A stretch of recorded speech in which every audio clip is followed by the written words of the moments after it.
ಇವತ್ತು ನಿಮ್ಮ ಮುಂದೆ ಒಂದು ವಿಶಿಷ್ಟವಾದ ಹಾಗೂ ವಿನೂತನವಾದ ಕಾನ್ಸೆಪ್ಟ್ ಅನ್ನ ತಂದು ನಿಮ್ಮ ಮುಂದೆ ಬರ್ತಾ ಇದ್ದೇವೆ. ಅದೇನೆಂದರೆ ನಮ್ಮ ಚಲನಚಿತ್ರ ನಟರು ಹಾಗೂ ರಾಜಕಾರಣಿಗಳು ಐಟಿ ಕಂಪನಿಯನ್ನು ಓಪನ್ ಮಾಡ್ತಾರೆ. ಐಟಿ ಕಂಪನಿಗೆ ಅವರು ಬಂದಾಗ ಅಲ್ಲಿ ಏನೇನು ಹಾಸ್ಯಮಯ ಸಂದೇಶಗಳು ಅಥವಾ ಸಂದರ್ಭಗಳು ಬರುತ್ತೆ ಅನ್ನೋದನ್ನ ಇವತ್ತು ನಿಮ್ಮ ಮುಂದೆ ತೋರಿಸ್ತೇವೆ. ಇಲ್ಲಿ ಬರುವ ಸನ್ನಿವೇಶಗಳು ಕೇವಲ ಕಾಲ್ಪನಿಕ. ಇದು ನಿಮ್ಮ ಹಾಸ್ಯಕ್ಕಾಗಿ ಹಾಗೂ ಮನೋರಂಜನೆಗಾಗಿ. ಇದು ಯಾವುದೇ ವ್ಯಕ್ತಿ ಹಾಗೂ ವಸ್ತುವಿಗೆ ಸಂಬಂಧಪಟ್ಟಿರುವುದಿಲ್ಲ. ಮೊದಲನೆಯದಾಗಿ ನಮ್ಮ ವರನಟ ಡಾಕ್ಟರ್ ರಾಜ್ಕುಮಾರ್ ಅವರು ಹೊಸದಾಗಿ ಐಟಿ ಕಂಪನಿಗೆ ರಿಕ್ರೂಟ್ ಆಗಿ ಬರ್ತಾ ಇರ್ತಾರೆ. ಅವಾಗ ಕಂಪನಿ ಎಂಟರ್ ಆಗ್ಬೇಕಾದ್ರೇನೆ, ಆ ಬಿಲ್ಡಿಂಗ್ ಎಂಟರ್ ಆಗ್ಬೇಕಾದ್ರೇನೆ ಅವರಿಗೆ ಒಂದು ಹಾಸ್ಯ ಆಗತ್ತೆ. ಅದೇನು ಅಂತ ನಿಮ್ಮ ಮುಂದೆ ಇವಾಗ ತೋರಿಸ್ತೇವೆ. ಅಣ್ಣವ್ರೆ, ನಿಮ್ಮ ಮೊಬೈಲು, ಪರ್ಸು ಮತ್ತೆ ಕಾರ್ಕಿ ಎಲ್ಲ ಇಲ್ಲಿ ಇಟ್ಬಿಟ್ಟು, ಇದು ಮೆಟಲ್ ಡಿಟೆಕ್ಟ್ ಅಂತಾರೆ, ಅದ್ರೊಳಗೆ ನನಗೆ ಈ ಮೊಬೈಲು ಹೇಗೆ ಉಪಯೋಗಿಸ್ಬೇಕು ಅನ್ನೋದೇ ಗೊತ್ತಿಲ್ಲ. ಅದನ್ನ ಮೊಬೈಲ್ ಕೈತಾ ಇದ್ದೀರೋ ಮೊಬೈಲ್ ಎಲ್ಲ ಇಲ್ಲಪ್ಪ. ಪರ್ಸು ನನಗೆ ಯಾಕೆ ಪರ್ಸು? ನನ್ನ ಈ ಅಭಿಮಾನಿ ದೇವರುಗಳೇ ನನಗೆ ಆಶೀರ್ವಾದ, ಅವರೇ ನನಗೆ ಐಶ್ವರ್ಯ. ಪರ್ಸೆಲ್ಲ ಇಲ್ಲಪ್ಪ.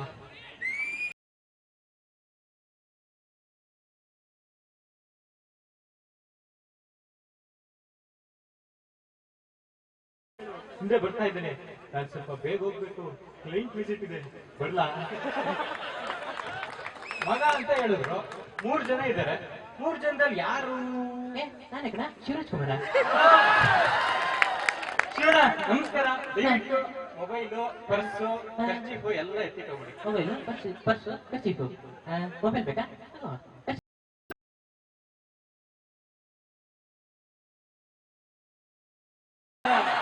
ಲಾಂಗ್ ಎಲ್ಲ ಬೇಡ ಅಣ್ಣ, ಓನ್ಲಿ ಲ್ಯಾಪ್ಟಾಪ್ ಅಷ್ಟೇ. ಯಾಕ ಲ್ಯಾಪ್ಟಾಪ್ ಮೇಲೆ ಅಸೆಟ್ ಐಡಿ ಇರುತ್ತೆ, ಅದನ್ನೊಳಗೆ ಬಿಡ್ತೀರಾ? ನೋಡು, ನನ್ನ ಲಾಂಗ್ ಮೇಲೆ ಅಸೆಟ್ ಐಡಿ ಇದೆ. ನನ್ನ ನಂಬರ್ಗೆ ಅಸೆಟ್ ಐಡಿ ಟ್ಯಾಗ್ ಆಗೋಗಿದೆ. ನೋಡ, ನಾಳೆಯಿಂದ ಈ ಕ್ವೆಶ್ಚನ್ ಕಂಡ್ಬೇಡ. ಯಾಕೆಂದ್ರೆ ಜನರು ಕೇಳು, ಹೋಮ್ ಪಿಕ್ಚರ್ ಅಲ್ಲಿ ಉಪೇಂದ್ರ ಅವರು ಈ ಲಾಂಗ್ ಕೊಟ್ಟಿದ್ದು, ಅದಾದ್ಮೇಲೆ ಈ ಪ್ರೇಮ್ ಇದಾರಲ್ಲ, ಜೋಗಿ ಜೋಗಯ್ಯ, ಈ ಎಲ್ಲ ಪಿಕ್ಚರ್ ಇದೇ ಲಾಂಗ್ ಕಣ ಕೊಡೋದು. ನೋಡ, ನಾಳೆಯಿಂದ ಈ ಕ್ವೆಶ್ಚನ್ ನನಗೆ ಕೇಳ್ಬೇಡ. ಓಕೆ, ಬಾಯ್. ಸರಿ ಅಣ್ಣ, ತಪ್ಪಾಯ್ತು, ಹೋಗಿ. ಇದು ನಮ್ಮ ಶಿವರಾಜ್ ಕುಮಾರ್ ತಂದ್ರೆ. ಇದೇ ತರ ನೆಕ್ಸ್ಟ್ ರಕ್ತ ಕಣ್ಣೀರು ಉಪೇಂದ್ರ ಅವರು ಬರ್ತಾರೆ. ಅವರು ಈ ತರ ಸನ್ನಿವೇಶಗಳಿದ್ದಾಗ ಏನ್ ಹೇಳುವುದು ಅನ್ನೋದನ್ನ ಇವಾಗ ನಮ್ಮ ಮುಂದೆ ತೋರಿಸ್ತೇವೆ.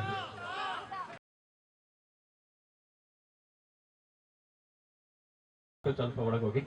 What is this nonsense man?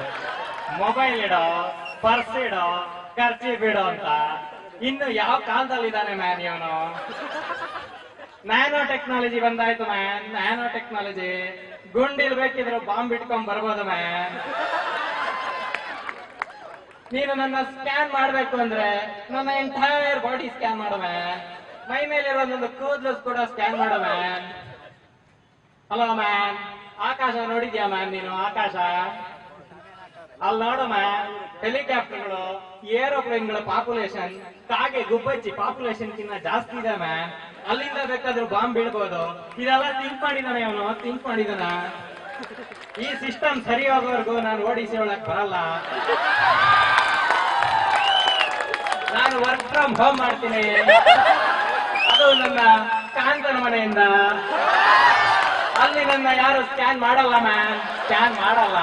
I don't like ದೇಟ್. So opening ಅಲ್ಲಿ ಎಷ್ಟೊಂದು ಕಾಮಿಡಿ ಆಯ್ತು. ನೆಕ್ಸ್ಟ್ ನಾವ್ ಎಲ್ಲಿ ಹೋಗ್ಬೋದು? ಕ್ಯಾಂಟೀನ್ ಹೋಗೋಣ, ಸರಿನಾ? ಅಬ್ಬಬ್ಬಬ್ಬಾ, ಏನಪ್ಪ ಕ್ಯಾಂಟೀನ್ ಅಲ್ಲಿ ಇಷ್ಟೊಂದು ಕ್ಯೂ? ಅಣ್ಣ, ಏನಿದು ಕ್ಯೂ ಅಲ್ಲಿ ನಿಂತಿದ್ದೀರಾ? ಗುರು, ಲೈನ್ ಏನಕ್ಕೆ ಅಂತ ಕೇಳಿದ್ರಲ್ಲಪ್ಪ. ಕಾಫಿ ಕುಡಿಯೋಕೆ, ಟೀ ಕುಡಿಯೋಕೆ ಗುರು ಲೈನು. ಅಲ್ಲ ಗುರು, ನಾವು ಫಿಲಂ ಇಂಡಸ್ಟ್ರಿ ಇದ್ದಾಗ ಕೂತ್ಕಡೆ ಕಾಫಿ ಟೀ ಬರೋದಪ್ಪ. ಒಂಟಿ ಎಲ್ಲ ಗುರು, 90 ಬಂದಿರೋದಪ್ಪ. ಈಗ ನೋಡಯ್ಯ, ದೊಡ್ಡ ಲೈನಲ್ಲಿ ನಿಂತ್ಕೊಂಡು ಅಲ್ಲಿ ತನಕ ಹೋಗಿ ಯಾಕೆ ಬಂದಿದ್ದೀನಿ ಅಂತಾನೆ ಬರ್ದೋಗೋದಪ್ಪ. ಅದ್ರ ಜೊತೆ ಏನೋ ಕೂಪನ್ ಕೊಟ್ಬಿಟ್ಟು ಸ್ವೈಪ್ ಮಾಡ್ಬೇಕಂತ ಗುರು. ನನ್ನ ಅದೃಷ್ಟ ಕಂಡ್ರಯ್ಯ, ನನ್ನ ಅದೃಷ್ಟ. ಯಾಕೆ ಗೊತ್ತಾ? ಬಾತ್ರೂಮ್ಗೆ ಇನ್ನೂ ಸ್ವೈಪಿಂಗ್ ಮಿಷಿನ್ ಇಟ್ಟಿಲ್ಲ. Thank you. ಬರುತ್ತೆ ಸ್ವಲ್ಪ ದಿನದಲ್ಲಿ. ಇರ್ಲಿ ಬಿಡಿ, ಕ್ಯಾಂಟೀನ್ ಆಯ್ತು, ಬೇರೆ ಎಲ್ಲಿಗೆ ಹೋಗ್ಬೋದು? ಓಡಿಸಿ ಹೋಗೋಣ. ಇದು ಯಾರು ಇದು ಓಡಿಸಿಲಿ ತಲೆ ಮೇಲೆ ಬಟ್ಟೆ ಹಾಕೊಂಡು ಕೂತಿರೋದು?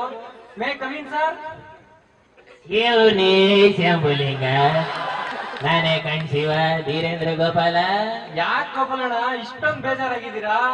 ಈ ಸತಿ ನನ್ ಸ್ಯಾಲ್ರಿನ Shambhulinga ಅನಿಸ್ಬಿಟ್ಟವ್ರೆ Shiva.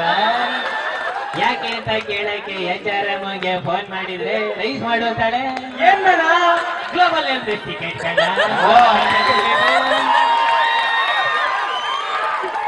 Global health ticket raise ಮಾಡ್ಬಿಟ್ಟು ಯಾಕಮ್ಮ ಸ್ಯಾಲ್ರಿ ಕಮ್ಮಿ ಬಂದಿತ್ತು ನಿನಗೆ ಅಂದ್ರೆ ಟೈಮ್ ಶೀಟ್ ಫಿಲ್ ಮಾಡಿಲ್ಲ ಅಂತ ಹೇಳ್ಬಿಡೋದ.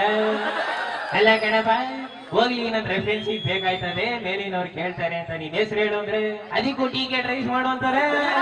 ಬೆಳಗ್ಗೆಯಿಂದ ರಾತ್ರಿ ತನಕ ಎಷ್ಟೆಷ್ಟು ಅಂತ ರೈಸ್ ಮಾಡೋದು ಶಿವ. ಶಂಭುಲಿಂಗ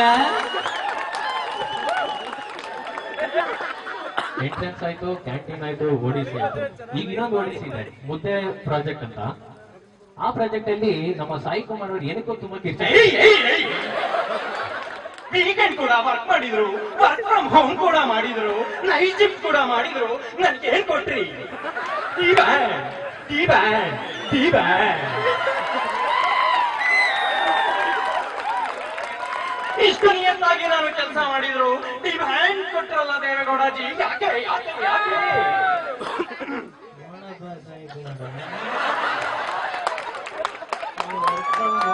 ಮಾಡು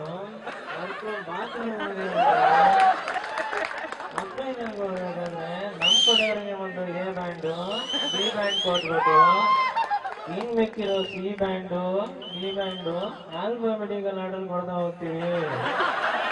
ನಿನ್ನ ಹೆಸರು ಎಸ್ ಇಂದ ಶುರುವಾಗಿರೋದ್ರಿಂದ ನಿಮಗೆ ಬಿ ಬ್ಯಾಂಡ್ ಬಂದಿದೆ. ಗಾಂಧಿ ಗಾಂಧಿ ಗಾಂಧಿ, ಯಾಕಪ್ಪ ಈ ದೇವೇಗೌಡ ನನ್ನನ್ನ ಪ್ರೈಸರ್ ಆಗಿ ಮಾಡಿದೆ?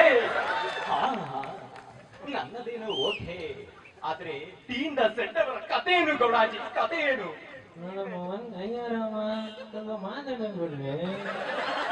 ಪಕ್ಕದಲ್ಲಿ ಕಮಲ ಹಾಕೊಂಡಿದ್ರೆ ಅಲ್ಲೊಂದ್ ಹೆಸರು ವೈಯಿಂದ ಶುರುವಾಗಿದೆ, ಅವ್ರಿಗೆ ಈ ಬ್ಯಾಂಡ್ ಕೊಟ್ಟಿದ್ದಾರೆ, ಅವ್ರ ಕಡೆ ಕಂಡ್ರಪ್ಪ. ಕಮಲ ಅಕೌಂಟ್ ಅಲ್ಲಿ ವೈಯಿಂದ ಶುರು ಆಗೋರು ಯಾರಿರ್ಬೋದು? ಕರೆಕ್ಟ್ ಇರೋದು ಅವರೇ.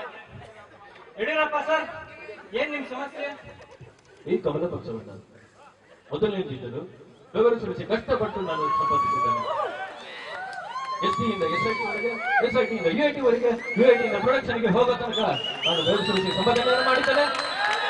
ಇದಾದ ಮೇಲೆ ನನಗೆ ಈ ಬೆಣ್ಣನ್ನು ಕೊಟ್ಟಿದ್ದಾರೆ. ಇದಕ್ಕೆ ನನಗೆ ಮನಸ್ಸಿಗೆ ತುಂಬಾ ಬೇಜಾರಾಗಿದೆ. ಆದ್ದರಿಂದ ಮುಂದಿನ ತಿಂಗಳು ಡಿಸೆಂಬರ್ 10ನೇ ತಾರೀಕಂದು ನಾನು ಬೇರೆ ಅಕೌಂಟ್ ಅನ್ನು ಓಪನ್ ಮಾಡ್ತಾ ಇದ್ದೇನೆ. ಇವತ್ತಿನ ನಮ್ಮ ಟೀಮ್ ಮೀಟಿಂಗ್ ಅಲ್ಲಿ 70 ಜನರ ಎಂಪ್ಲಾಯಿಗಳ ನಮಗೆ ಸಪೋರ್ಟ್ ಇದೆ ಅಂತ ಗೊತ್ತಾಯ್ತು. ಇವತ್ತಿನ ನಾನು ವಾಕಿಂಗ್ ಇಂಟರ್ವ್ಯೂ ಅನ್ನು ಪ್ರಾರಂಭಿಸಿದ್ದೇನೆ. ತಾವೆಲ್ಲರೂ ಮುಂದೆ ನನಗೆ ಸಪೋರ್ಟ್ ಅನ್ನು ಮಾಡಬೇಕು ಅಂತ ಈ ಸಂದರ್ಭದಲ್ಲಿ ಕೇಳ್ಕೊತೇನೆ. ಓಕೆ ಯಡಿಯೂರಪ್ಪ ಅವರೇ, ಸದ್ಯದಲ್ಲಿ ನೋಟಿಸ್ ಬಿಡಲ್ ಇದಾರೆ ಇವರು. ಯಾವ್ದೇ ಬ್ಯಾಂಡ್ ಕೊಡಕ್ಕಾಗಲ್ಲ. All the best for your new account. ಇವ್ರ ನ್ಯೂ ಅಕೌಂಟ್ ಬಗ್ಗೆ ಇನ್ನೊಬ್ರು ಇದ್ದಾರೆ ಕಣ್ರಿ, ಇವ್ರದ್ದು ಬಹಳ ಕ್ಲೋಸ್ ಫ್ರೆಂಡ್ ಕುಮಾರಣ್ಣ ಅವರು. ಕುಮಾರಣ್ಣ, ಏನ್ ಹೇಳ್ತೀರಾ ಹೊಸ ಅಕೌಂಟ್ ಬಗ್ಗೆ? ಈ ಕನ್ನಡ ರಾಜ್ಯೋತ್ಸವದ ಸಂದರ್ಭದಲ್ಲಿ ನಾನು ಏನ್ ಹೇಳಕ್ಕೆ ಒಂದು ಅಕೌಂಟ್ ಅಲ್ಲಿ ಇಟ್ಕೊಂಡು ಇನ್ನೊಂದು ಅಕೌಂಟ್ ಬಗ್ಗೆ ಯೋಚನೆ ಮಾಡೋದನ್ನ ಹೇಳ್ಕೊಟ್ಟವನೇ ನಾನು.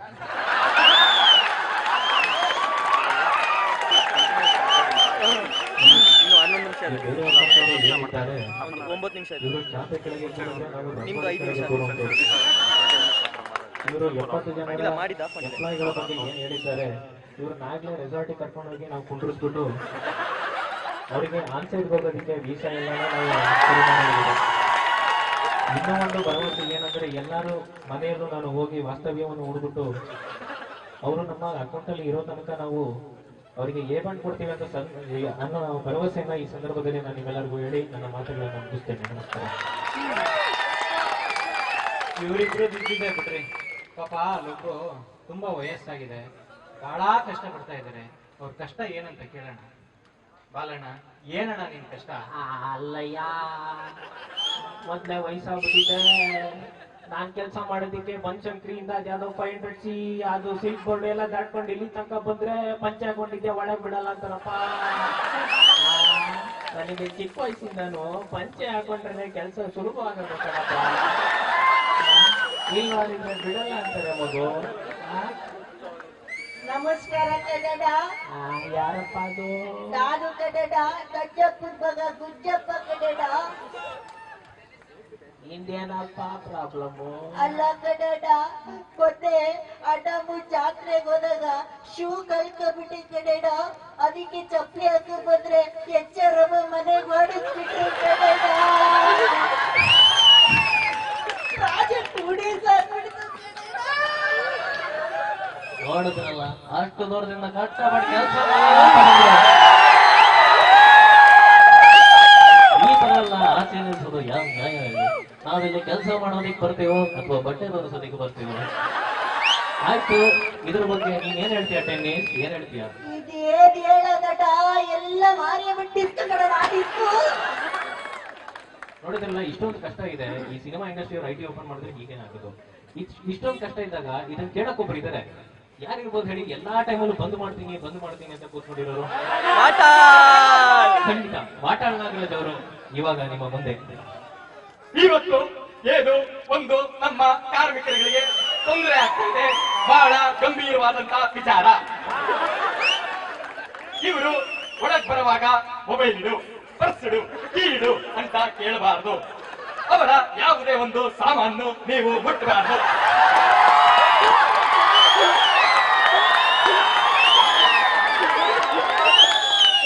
ಮತ್ತೊಂದು ವಿಚಾರ ಅಂದ್ರೆ, ನಮ್ಮ ಕಾರ್ಮಿಕರು ಬೆಳಗ್ಗಿಂದ ತುಂಬಾ ತಲೆ ಕೆಡಿಸಿಕೊಂಡು ಕೆಲಸ ಮಾಡಿರ್ತಾರೆ. ಅದಕ್ಕೆ ಅವರಿಗೆ ಕಾಫಿ ಬೇಕು, ಟೀ ಬೇಕು, ಹಾಲು ಬೇಕು. ಅವರು ಕುಂತ ಕಡೆಗೆ ಕಾಫಿ ಕಳಿಸ್ಬೇಕು. ಕೆಲವಷ್ಟು ಜನ ವರ್ಕ್ ಫ್ರಮ್ ಹೋಮ್ ಮಾಡ್ತಾರೆ. ಅದಕ್ಕೆ ಹೋಮ್ ಕೂಡ ಕಾಫಿ ಪಾರ್ಸಲ್ ಆಗ್ಬೇಕು. ಇನ್ನೊಂದು ಗಂಭೀರವಾದ ವಿಚಾರ ಅಂದ್ರೆ, ಎಲ್ಲದಕ್ಕೂ ಟಿಕೆಟ್ ರೈಸ್ ಮಾಡಿ ಅಂತ ಕೇಳೋದು. ಯಾಕಪ್ಪ ಇದು ಬೇಡ ಅಂತ ಅಂದರೆ, ಬಹಳಷ್ಟು ಅಕೌಂಟ್ಗಳಲ್ಲಿ VPN ಗೆ ಕನೆಕ್ಟ್ ಆಗಿರ್ತಾರೆ. ರೈಸ್ ಮಾಡುವಾಗ ಮಧ್ಯದಲ್ಲಿ ನಿಂತೋಗುತ್ತೆ. ಯಾಕೆ ಅಂದ್ರೆ VPN ಡಿಸ್ಕನೆಕ್ಟ್ ಆಗುತ್ತೆ. ಹಾಗಾಗಿ ಇದಕ್ಕೆ ಒಂದು ತಿದ್ದುಪಡಿ ಆಗಲೇಬೇಕು. ಆಮೇಲೆ ಡ್ರೆಸ್ ಕೋಡ್ ಬೇಡ, ಮೈ ತುಂಬಾ ಬಟ್ಟೆ ಹಾಕೊಂಡ್ಬಂದ್ರೆ ಸಾಕು. ಈ ನಮ್ಮ ಎಲ್ಲ ಸಮಸ್ಯೆಗಳಿಗೆ ಪರಿಹಾರ ಸಿಗೋವರೆಗೂ ಬೆಂಗಳೂರು ಬಂದ್, ITBT ಬಂದ್, ಕ್ಯಾಂಟೀನ್ ಬಂದ್, ಟಾಯ್ಲೆಟ್ ಬಂದ್. ಸೊ ITBT ಎಲ್ಲ ಬಂದಾಗಿದೆ. ನಮ್ಮ ನಾಗರಾಜಣ್ಣವರು ಬಹಳ ಬೇಜಾರು ಮಾಡ್ಕೊಂಡಿದ್ದಾರೆ. ಈಗ ಇದಕ್ಕೆ ಸೊಲ್ಯೂಷನ್ ಪ್ರೊವೈಡರ್ ಯಾರು ಅಂತ ಹುಡುಕ್ತಾ ಹೋದಾಗ ಸೊಲ್ಯೂಷನ್ ಪ್ರೊವೈಡರ್ ಸಿಕ್ಕಿದ್ರು. ಯಾರಪ್ಪ ಅಂದ್ರೆ ನಮ್ಮ ಬಾಡಿ ಬ್ರಹ್ಮಾಂಡ ಗುರುಜಿ ನರೇಂದ್ರ ಬಾಬು ಶರ್ಮಾ ಅವರು. ನಮಸ್ಕಾರ ಗುರುಜಿ, ಅಡ್ಬಿದ್ವಿ. ನಮಸ್ಕಾರ. ಇದ್ರ ಬಗ್ಗೆ ಎಲ್ಲ ಏನ್ ಹೇಳ್ತೀರಾ ಗುರುಜಿ? ನೀವು ನಿಮ್ ಜಾತಕ ತಗೊಂಬಂದಾಗ್ಲೇ ಹೇಳ್ದೆ ನಾನು ನಿಮಗೆ ಫಿಲಂ ಇಂಡಸ್ಟ್ರಿ ಬಿಟ್ಟು ಬೇರೆ ಯಾವ್ದು ಸರಿ ಹೋಗಲ್ಲ ಅಂತ. ಕೇಳ್ಬೇಕಲ್ಲ ನೀವು, ಸೇರ್ಕೊಂಡ್ಬಿಟ್ರಿ, ಇಲ್ಲಿ ಮಣ್ ತಿಂದ್ಬಿಟ್ರಿ ಇವಾಗ. ಅಲ್ಲ ಗುರುಜಿ, ಏನೋ ಆಗಿದ್ದಾಗೋಯ್ತು, ಅವ್ರಿಗೊಂಥರ ಹೊಸದು ಮಾಡೋಣ ಅಂತ. ಅದು ಬಿಡಿ, ಈಗ ಪರಿಹಾರ ಹೇಳ್ಬಿಡಿ ನೀವು ಏನ್ ಮಾಡಿ ಅಂದ್ರೆ, ಮೈಸೂರ ಹತ್ರ ನಿಮಿಷಮ್ಮ ದೇವಸ್ಥಾನಕ್ಕೆ ಹೋಗ್ಬಿಟ್ಟು 3 ವಿಳ್ಯದೆಲೆ ಕೊಟ್ಟು ಶಾಶ್ವತವಾಗಿ ಪರಿಹಾರ ಮಾಡ್ಕೊಂಡ್ಬಿಡ್ಬೇಕು. ಅದಾದ್ಮೇಲೆನೆ ನಿಮ್ಗೆಲ್ಲ ಉದ್ಧಾರ ಆಗೋದು. ಗೊತ್ತಾಯ್ತೇ? ಶಾಶ್ವತವಾದ ಪರಿಹಾರ ಅದು. ನೋಡಿದ್ರಲ್ಲಪ್ಪ, ನಮ್ ಬೃಹತ್ ಬ್ರಹ್ಮಾಂಡ ಸ್ವಾಮೀಜಿಗಳು ಹೇಳಿದ್ಮೇಲೆ ಎಲ್ಲರೂ ಪೂಜೆ ಮಾಡಿಸ್ಕೊಳಕ್ಕೆ ನಿಮಿಷಮ್ಮ ದೇವಸ್ಥಾನಕ್ಕೆ ಹೋಗಿದ್ದಾರೆ. ನಾವು ಅಲ್ಲಿಗೆ ಹೋಗ್ಬಿಟ್ಟು ನಿಮ್ಗೆಲ್ಲ ಒಳ್ಳೇದಾಗಿ ಅಂತ ಕೇಳ್ಕೊತೀವಿ. ಬರುದಾ? ಎಲ್ಲರಿಗೂ ನಮಸ್ಕಾರ.